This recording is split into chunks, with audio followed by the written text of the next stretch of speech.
Tout ce week-end, le bûcheronnage sportif est à l'honneur à Sainte-Croix-aux-Mines. Des amateurs, mais aussi de vrais compétiteurs entraînés participent au championnat de France de la discipline. Et c'est très physique, comme a pu le constater Marie Heinemann sur place. C'est en effet une discipline extrêmement sportive, très exigeante. Figurez-vous qu'en moins de 2 minutes 30, les compétiteurs doivent réaliser 4 épreuves à la tronçonneuse, à la scie et à la hache horizontalement puis verticalement. Et ce soir, les meilleurs descendront sous la barre des 1 minute 30, le tout sous l'œil très acéré des arbitres, bien sûr. Cette discipline serait née en Australie ou en Nouvelle-Zélande avant de se propager aux États-Unis puis au Canada. En France, elle est encore peu répandue. Il n'y a que 8 clubs qui pratiquent ce bûcheronnage sportif, essentiellement dans l'Est et le centre de la France. L'Alsace est bien dotée avec 2 clubs, celui de Sainte-Croix-aux-Mines qui organise cet événement et celui de Schirheim au nord de l'Alsace. Nous avons interrogé 2 compétiteurs, Geoffrey et Aude, car oui, il y a aussi des filles.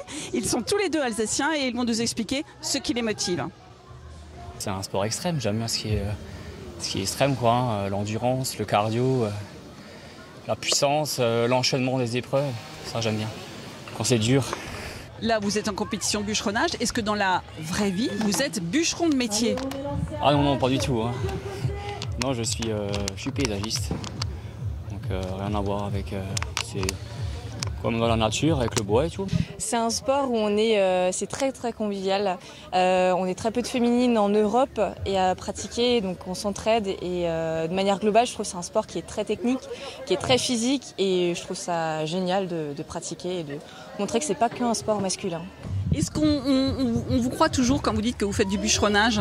Vous créez la surprise quand vous racontez ça? Une très grande surprise, j'aurais tendance à dire. Et ouf que les réseaux sont là et les vidéos sont là pour montrer et pour expliquer.